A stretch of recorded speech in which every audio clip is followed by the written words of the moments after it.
This podcast is for informational and educational purposes only and is not to be considered medical advice for any particular patient. Clinicians must rely on their own informed clinical judgments when making recommendations for their patients. Patients in need of medical advice should consult their personal healthcare provider.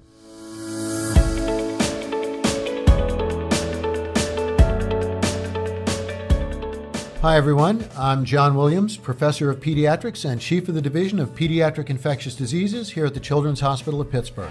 And I'm Stephanie Dewar, Vice Chair of Clinical Affairs and Program Director of the Pediatric Residency Training Program. And welcome to That's Pediatrics from UPMC Children's Hospital of Pittsburgh. Joining us today, we have Dr. Tim Shope, who is a Professor of Pediatrics here at Children's. He has an interesting past history in that he was previously with the U.S. Navy for quite some period of time, where he mentored and trained countless pediatricians who are now stationed throughout the world. Dr. Shope joined us here at Children's in 2011, and his primary interest is diagnosis and management of common pediatric infections, such as otitis media or ear infections, sinusitis, urinary tract infections. And he's here to talk to us today about an interesting tool called UTI Calc. So welcome, Dr. Shope. It's so nice to have you. Thanks a lot. It's great to be here.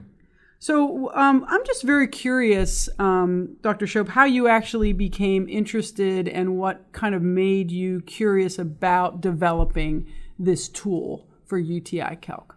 This was my colleague Nader Sheikh's idea originally, and he's the first author on the JAMA Pediatrics publication that came out in June of this year. It seems kind of simple, the classic case of a child that comes in the first 2 years of life with a fever, a high fever, and no other signs of infection, that maybe you have to think about a urinary tract infection. But oftentimes it's not so straightforward. Let's say the child has a cold at the same time.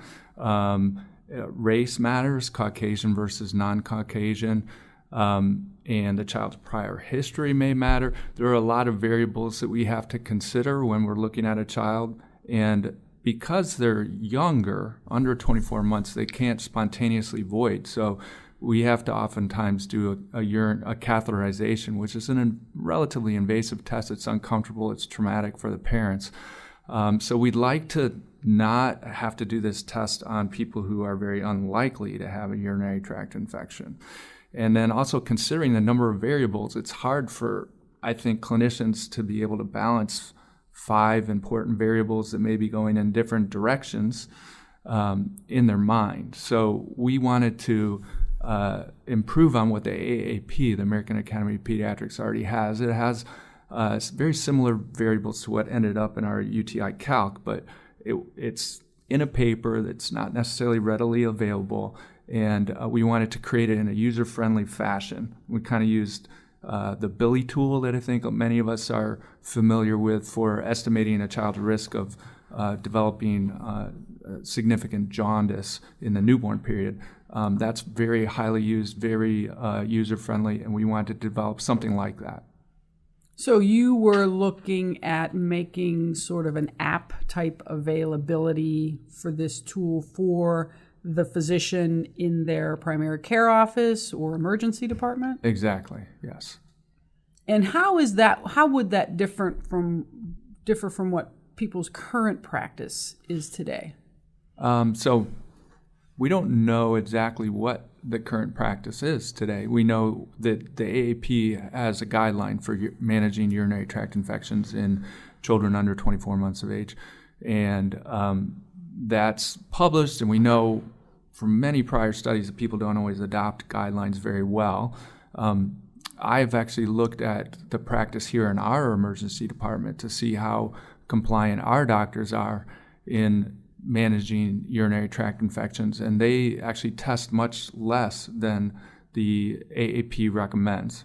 This study is not yet published. It's been rejected several times. Rejected by journals or rejected by our doctors? Rejected by journals. But we know, say, in our emergency department, about 1/3 of children that come in with fever are tested. And for example, at Children's Hospital of Philadelphia, about 2/3 of them are tested. So it's likely that there are significant variations in practice, and we don't know how adherent people really are to the guidelines. Or even if the guidelines are perfect, there may be better ways of determining who needs to be tested. Can I ask a question, Dr. Shope, sort of a big picture question on this, because you make it sound like this is relatively common in primary care practice and in the emergency department or the ED. How many of these kids really have urinary tract infections? So we determine that based on studies in which children are generally seen in emergency departments. Their clinicians make decisions about who to test and who don't. Each of the studies that have looked at that have tested a variable number of these children. None tested every child. But the studies show around 5 to 7% of children presenting with fever have a urinary tract infection. So it's common enough that it's really not great for the doctor treating the patient to say, well, you probably don't have one. They really should have more information, is what you're saying. Yeah, I mean, they would be right. 93% of them don't have a urinary tract infection. The concern is that for parents that have had kids with UTIs, they're pretty significant. Children can be quite uncomfortable with these, and there's a risk of scarring to the kidneys. And so that may or may not have long-term effects, but it's significant enough that we want to diagnose it early enough and treat it with antibiotics. And treating earlier with antibiotics reduces the risk of scarring. And so you mentioned earlier that this is an age group specifically under the age of 2 with fever who may have other symptoms. I'm wondering if we just can't reassure ourselves that perhaps they'll get a course of antibiotics anyway without actually diagnosing a urinary tract infection. What would be the importance of knowing that it's actually the urinary tract that's infected? That's a good question. And actually, there's some British studies that have looked at children that present with fever in outpatient offices, and the clinician made their initial diagnosis and treatment, but then they came behind them and actually tested those children for urinary tract infection. And it was a large proportion of children who were diagnosed with something else, like an ear infection, actually had urinary tract infection. It might have been 1/3, maybe 50%. I mean, it was quite impressive. So we know that this probably occurs, that children are misdiagnosed and treated with antibiotics. Obviously the antibiotics you would use for an ear infection are different than what you would use for a urinary tract infection. So the concern is that there may be resistant organisms or organisms that are not susceptible to the antibiotic that they were placed on. So I hear you saying how important it is to identify these. Can you talk a little bit about the UTI Calc and sort of how you developed it and how it works? It sounds like a pretty significant advance. Okay, so it's on the web. Actually, I can't remember the exact URL, but if you Google PIT UTI Calc, you will find it. And it has 5 prompts. And so you complete the child's age, the height of the temperature, the race, whether the child is an uncircumcised male or female or a circumcised male, and then whether there's another source of fever. And that would include something obvious like a rash, croup, bronchiolitis, pneumonia, but it could also include the common cold, which in fact does reduce the risk of UTI.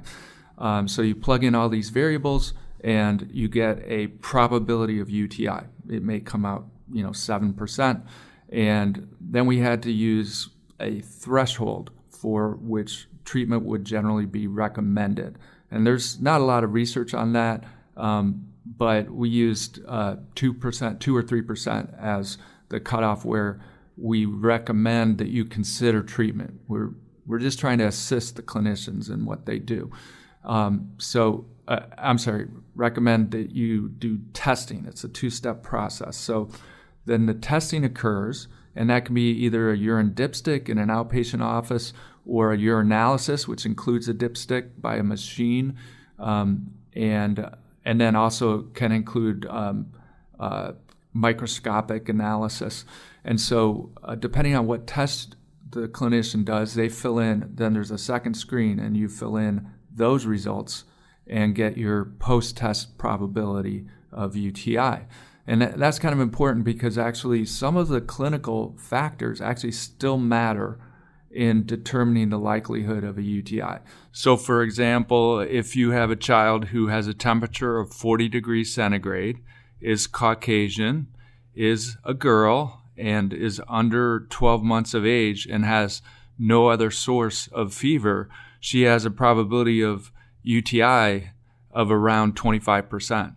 But let's say the leukocyte esterase was only trace and the nitrite was negative. Then you're sort of in a quandary. That test doesn't look very positive. But based on the clinical factors, that child probably still has about a 15% chance of a UTI and would meet the criteria for treating empirically while you're waiting for the culture to come back.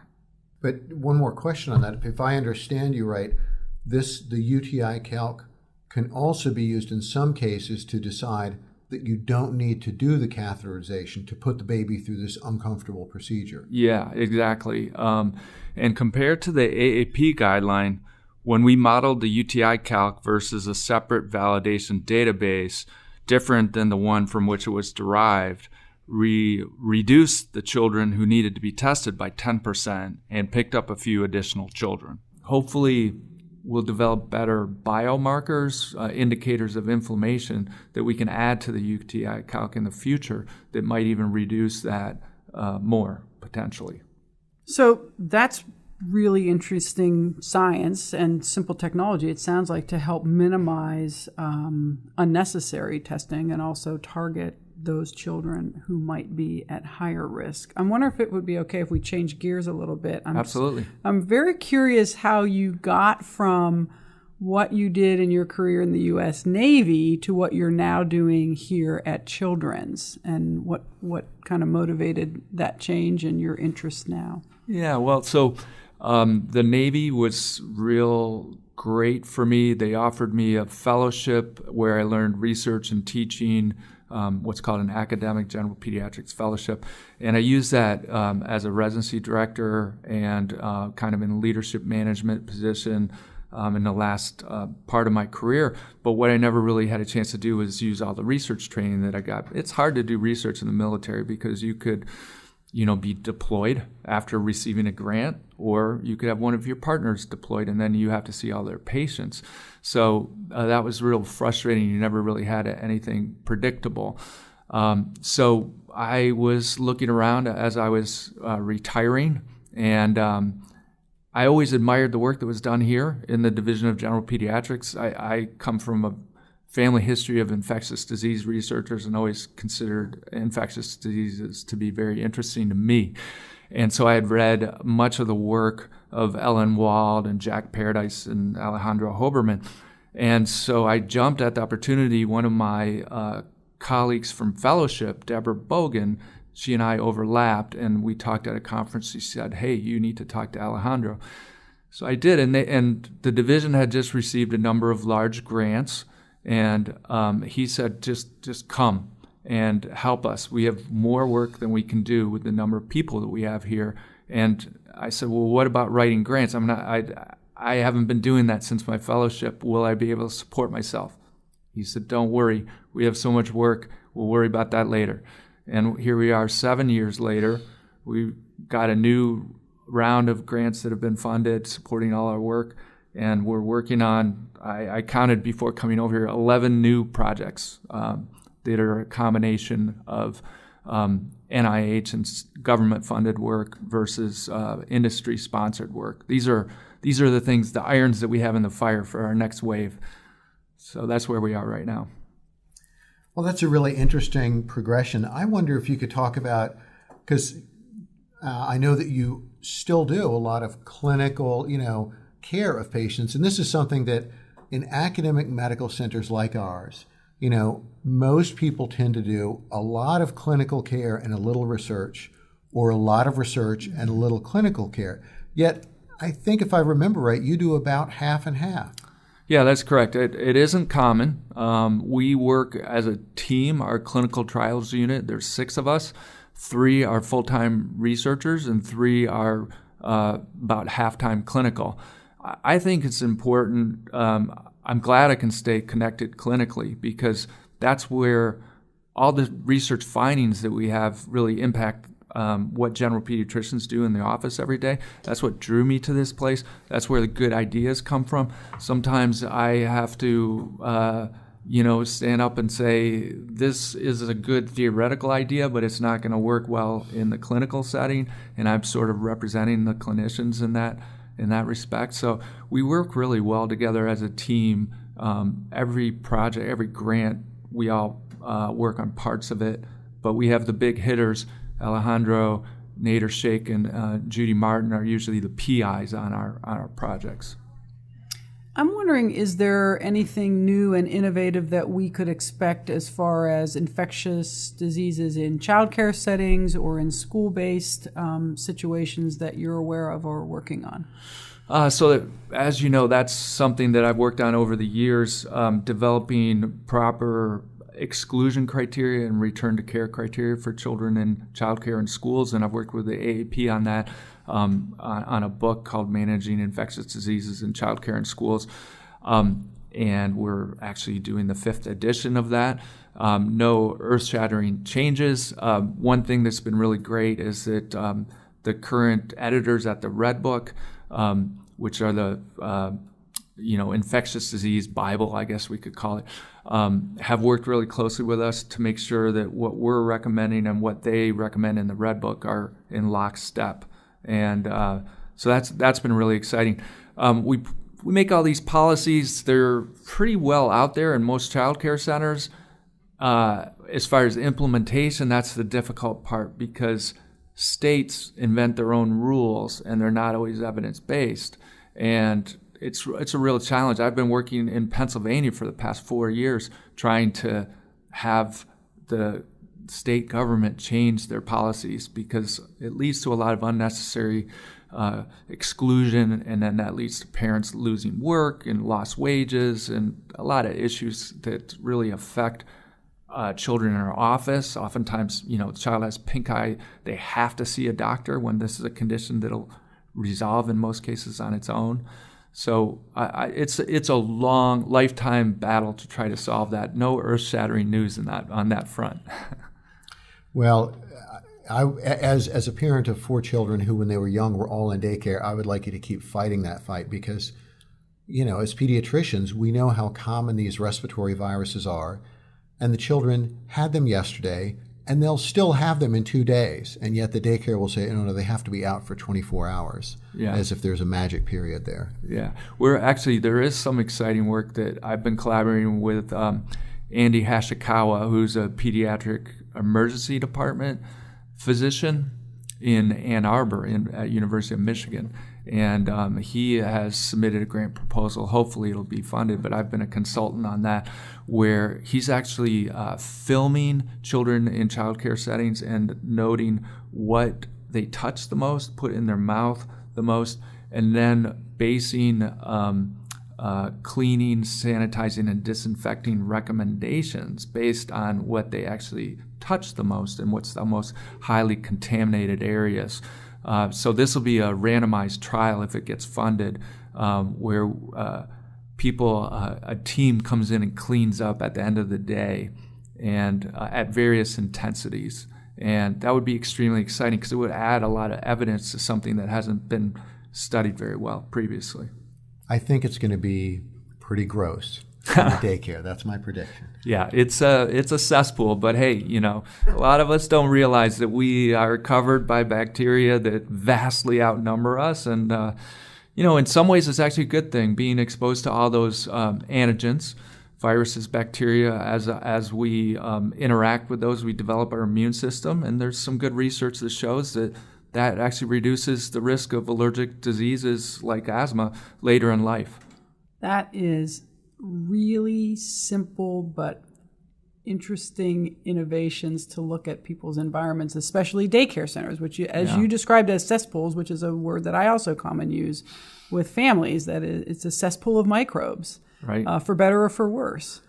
It's just an interesting place to exist. Right. It's all part of this hygiene theory, and children that grow up with pets in their home in the first year of life or grow up on farms, they're exposed to all these antigens. It seems gross because we can't see them, and I think the average person in the lay public is sort of turned off by this, but it's a really important way that our bodies interact with the environment, and I think overall healthy. But we want to still get exposed to those antigens, not the super bad ones, and develop our immune system in a healthy way. Immunizations we've developed against the really bad diseases, but common cold viruses, for example, maybe they're there for a good reason. So I'm wondering, you're a person who's lived and worked in other places. I'm just wondering, is there, aside from the excitement about the research here in Pittsburgh, is there anything unique about the community or the way that we live and care for our children, or is it a good place to be for research because it's nice and generalizable to the United States? I think Pittsburgh is a bit homogenous. Our clinic population is a good melting pot, but we don't have a lot of immigrant families in Pittsburgh. I know it's something that the city is actively working on. And in terms of ability to participate in research and do research, our clinic population is fantastic. People consent to research studies at a very high rate, I think, because we have such a long-standing track record, and there's trust in the community in what we do. We take really good care of our kids that are, all of our children, but especially those that are participating in research studies. And they get a little extra attention, I think, when they're in a research study. So it's a fantastic place. We often try to collaborate with other sites, and it's frustrating because other sites cannot enroll at the same rates that we do for a variety of reasons. I mean, we have a really good established team and support staff with our research nurses and research assistants and things like that. I just want to ask one quick final question, Dr. Shope. You mentioned you're from a family of infectious disease researchers. So the first person to grow influenza virus from a human and prove that flu was caused by a virus was a Shope, relative of yours? Yes, that is my grandfather. Oh my God. Richard E. I Shope. already thought you were cool, Richard Shope. Now you were like 50 times more cool. Wow. That's Pittsburgh, right? Everybody knows go. somebody. Well, thank you so much for joining us today. This has been really illuminating for me personally, and I think is going to be very beneficial for those who join us on the podcast. Great. I've enjoyed it very much. Thanks for inviting me.